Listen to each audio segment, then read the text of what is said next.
This is me, and this is my snow thrower. Let's say we have some fun with it. Now, if you're a handy guy, the current thing is to swap one of these bad boys on there. It's from Harbor Freight, and it's relatively inexpensive. And if you want to have fun, there are a few sizes that will throw snow into the next state. So I pulled the motor off my snow thrower, and surprise, surprise, it's not just any motor. It has two output shafts, and they spin in opposite directions. This is kind of a big deal. I better sleep on this. Zossen genommen und stößt auf Stahnsdorf vor. Der Feind operiert jetzt am nördlichen Stadtrand zwischen Frohnau und Pankow und im Osten ist der Feind bis zur Linie Lichtenberg-Marsdorf-Karlshorst gelangt. Mit dem Angriff Steiners wird das alles in Ordnung kommen. Mein Führer,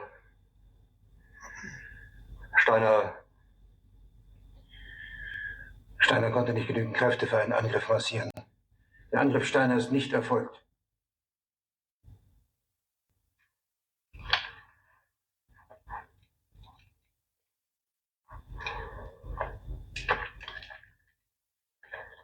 Es bleiben im Raum Keitel, Josel, Krebs und Burgdorf.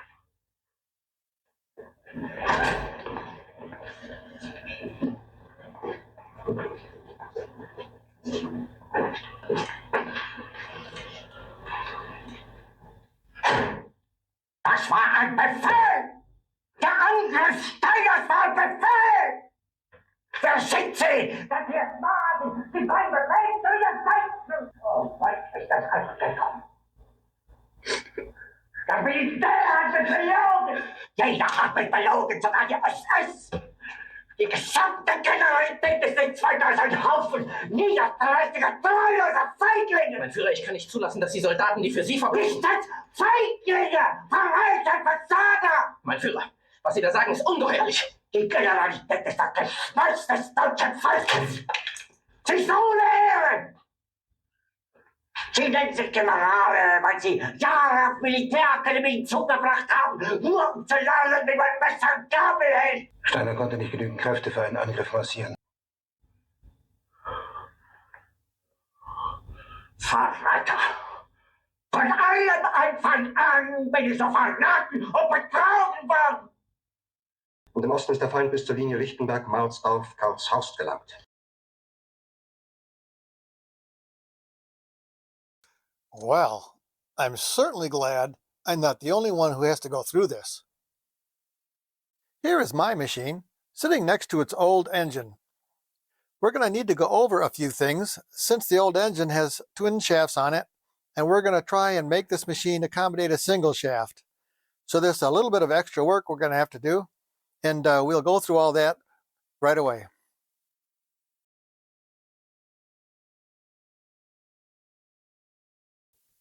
Here are styles of both engines. Our point of contention is this small shaft right here. This shaft travels the opposite direction of the main shaft, and it travels at 1/2 the speed of the main shaft. So you can see that when we move both of these belts onto this one shaft, the drive shaft for the wheels will be going in the opposite direction, and it'll be going twice as fast as it used to. So let's deal with that.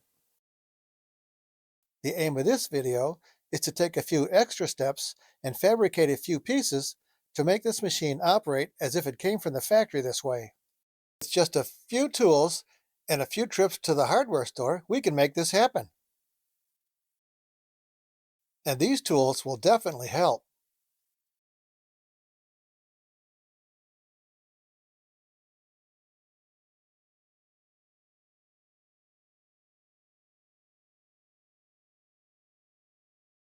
If the back of your gear case looks like this one, then everything that I say about mine will apply to yours also. We'll take a look inside the drive gear case after you've stood it up on its bucket. And please note you should drain the gas from the carb first before you do this. Now let's look inside and see what makes this thing tick. This is the friction plate, and it spins the entire time that the engine is running. This is the friction disc. When you engage the drive, the friction disc is in contact with the friction plate and they both spin together. As mentioned earlier, the friction plate will now be spinning in the wrong direction, and we're going to have to deal with that. So to operate correctly, our friction disc needs to be about 1 inch to the left. We'll remove the bolts from the friction disc for the next operation.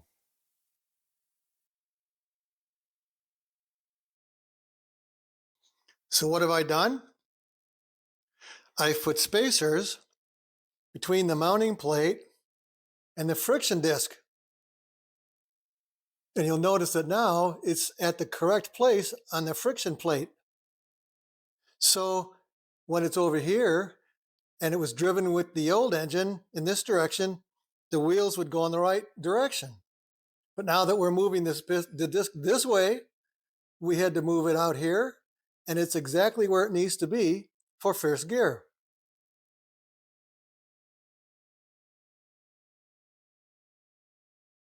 With the new motor, this is our new first gear, and it'll operate just like you would expect. But if you put it in reverse, it's not going to operate as you expect. It's going to do a wheelie and try to take off down the street. And that's because this lower shift arm is still set up to operate with the old engine. We need to detach it from the shaft here and swing it all the way over and then reattach it to the shaft. Grab a bodacious hammer and your pin driver and drive out the pin shown right here. Drive it out from the other side with the understanding that it does not wish to come out. With the pin removed, swing the arm to face the other direction as shown right here, and then simply replace that pin.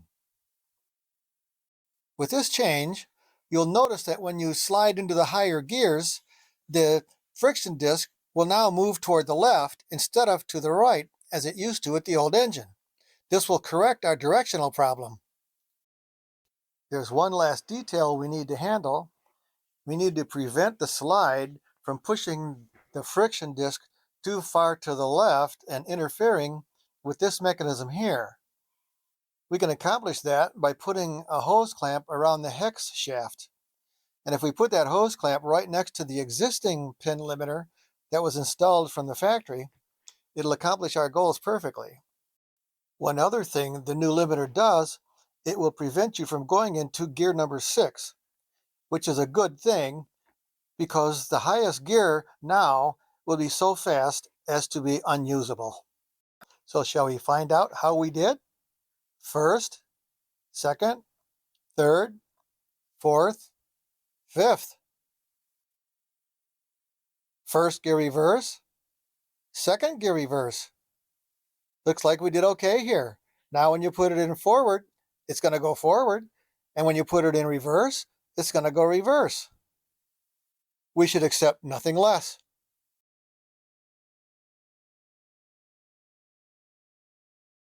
Let's look at this hardware. This is a 1-inch long spacer with a 1/4 inch ID. It's made to fit perfectly over a 1/4 inch bolt. And it's a Hillman part number, Hillman, and the part number is 883488. And that is a package of 5. These are heavy duty spacers. They have a 5/8 of an inch OD and a 1/4 inch ID made especially for a 1/4 inch bolt. This is an 1.5 inch, 1/4 inch bolt. It's 1/4 by 20, and it has a flanged hex nut also. And these flanges are necessary as they add a lot of rigidity to the structure. Now it's possible that this can be done with ordinary 1/4 inch coupling nuts and some shorter bolts, but this has not been tested.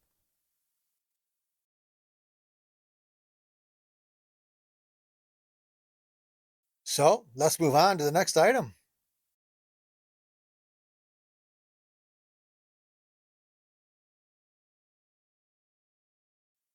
Now we'll deal with the wheel drive tensioner pulley. Since we've reversed the direction of the drive, we're going to have to put the idler on the other side of the belt. let's get to it. This is our finished pulley setup, and you'll notice way in the back, tucked against the engine, is the idler pulley right there. It's our new location. So we're going to have to do a few things to get ready and put that in. We need to remove the old tensioner, and it's located right here. And it's a good time removing that because part of it is inside the gear case and some of it is outside the gear case. But at any rate, you're going to throw these parts away, and we're going to keep the pulley and the spring. These are the parts we need for our new tensioner assembly. This is a fender washer, 5/16 fender washer, and we're going to drill a hole right there, a 3/16 hole, about 1/4 inch from the edge. And this is a flat bar. It's 6 1/4 inches long, and it has a 5/16 hole here, a 5/16 hole here. They're both 1/2 inch from the ends. The center hole is 1/2 inch. This will accept the countersink screw, and when it's all together, the backside will be very slim. These parts are going to mount the new swing arm to the engine block, and you're going to put a little Loctite on there to make sure it stays. The parts around the pulley here may be different on your machine than they are on mine, but it'll attach the same way to this bar that it attached to the old tensioner bar, and it should operate exactly the same.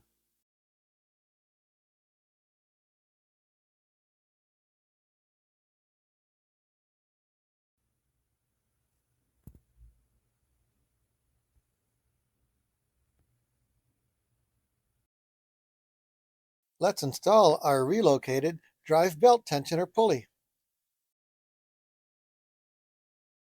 When installing your new pulley, you may find that this arm interferes right here. To rectify this, you'll need to pry it away by putting a 2x4 between the bar and the case right here and prying it outward just a bit. You need just enough room to fit and no more. It's a little difficult to see, but this is the area that needs a little space. After installing this bolt with Loctite, we're going to tighten it until this swing arm can swing back and forth without any wobble. Then we're going to attach the spring to the newly drilled anchor point, which we're going to install on the bolt that sits right here. It's a little bit tricky, but we'll look into an easy way to do this next. The reason this is a little bit tricky is that when you remove this hex nut, the bolt is going to want to fall inside the case. Now, to make this a little easier, just put some downward pressure on the belt keeper bar here, and it'll wedge the bolt in its hole and prevent it from falling out. Then, when you put the washer and the nut back on, it'll be real easy. And here we are. The old drive belt tensioner pulley was here, but now that we've reversed the direction of the belt, it goes over here and looks very good.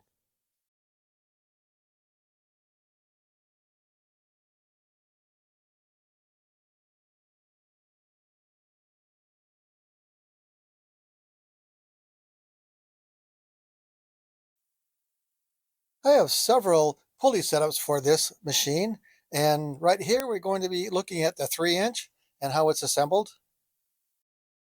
First, I applied a thin coating of anti-seize compound.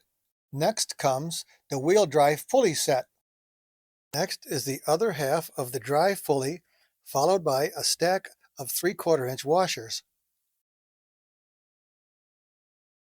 You adjust the washers to ensure that the upper and lower auger pulleys match up with each other. Remove the set screws from the pulley before you put it on, and when you slide it on, you can insert the 3/16 key, and that'll lock it in place.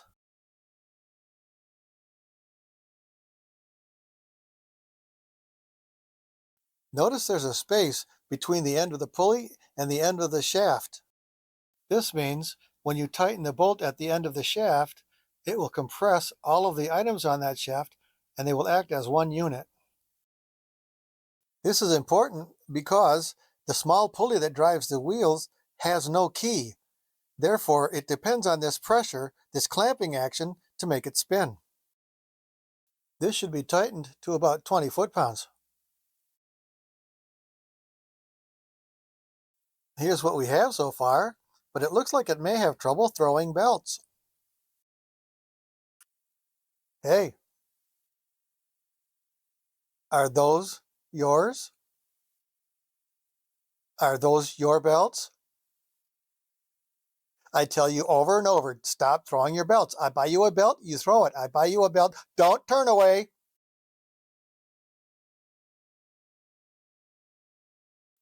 When the auger drive is not engaged, its belt can become loose enough to cause trouble. The simple piece shown here will mimic the action of the piece supplied by the factory down on the lower pulley. Let's look at just how simple this part is.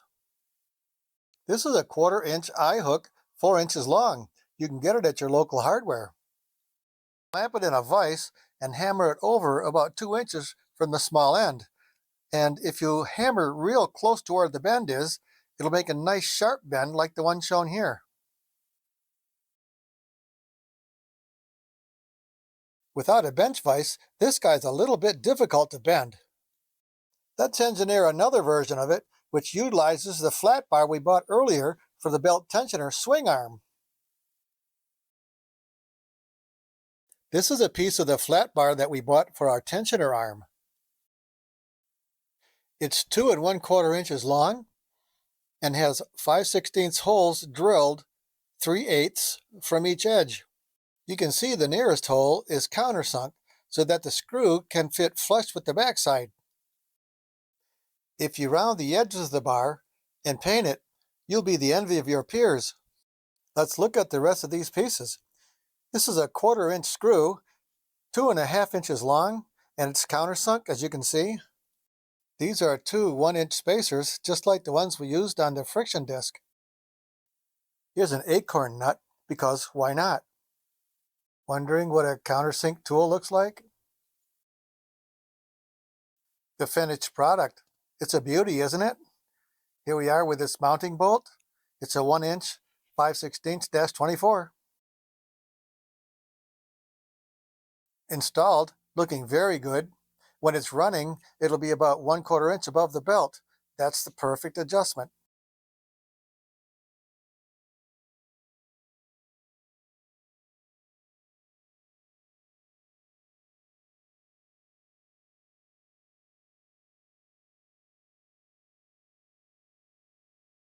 The pulley that came with our original engine was fine for that engine, but now that we have some power, it would be a crime not to exploit it, correct? This is my pulley collection for this machine. The pulley at the extreme left is the pulley set we bought from Aaron's, and it can't be stressed enough how small this pulley needs to be, so it's the perfect choice. The rusty pulley is the stock auger pulley. The other two I bought just to entertain myself. How do we decide which pulleys to buy? Let's look into it. Before going any further, it's important we know the size of the belt that's driving the auger now. This is a good, fairly repeatable method of measuring the OD of your belt, but it has one minor drawback in the fact that as you roll it across the table, you're very slightly compressing it, and it'll show when you end up with your measurement. Using this method, our 40-inch belt measures about 39 5/8. Let's find out what our 40-inch belt measures by wrapping a tape around it. Maybe we'll get a little closer to the answer. So, we have 40 3/8. One method shows a little short, the other method shows a little long. So let's settle on the first method and just work with it. First method always comes up about 3/8 of an inch short, so we'll add that 3/8 of an inch back in, and it'll round up to the number we want. In this case, it's 40 inches, which I know to be correct.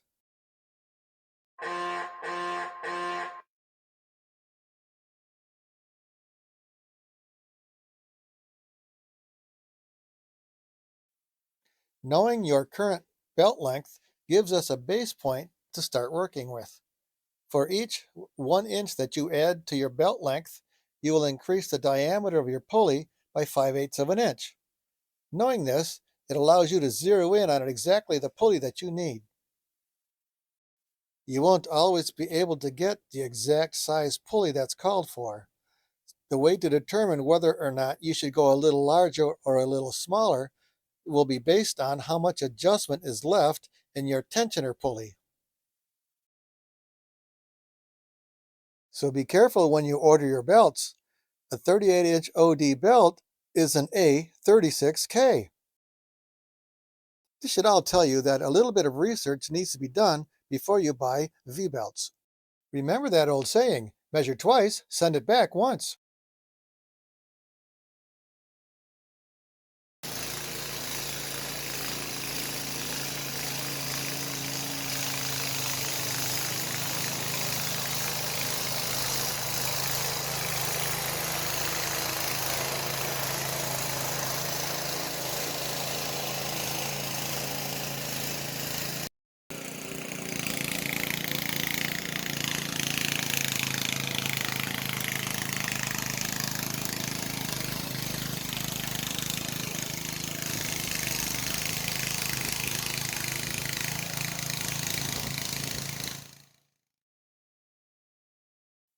It's time to close this adventure out.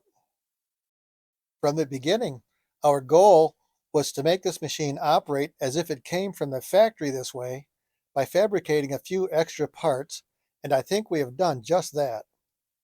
And hopefully, if you do these modifications, you experience the same satisfaction that I do whenever I bring it out to do its work. So good luck going forward, and thanks for watching my video.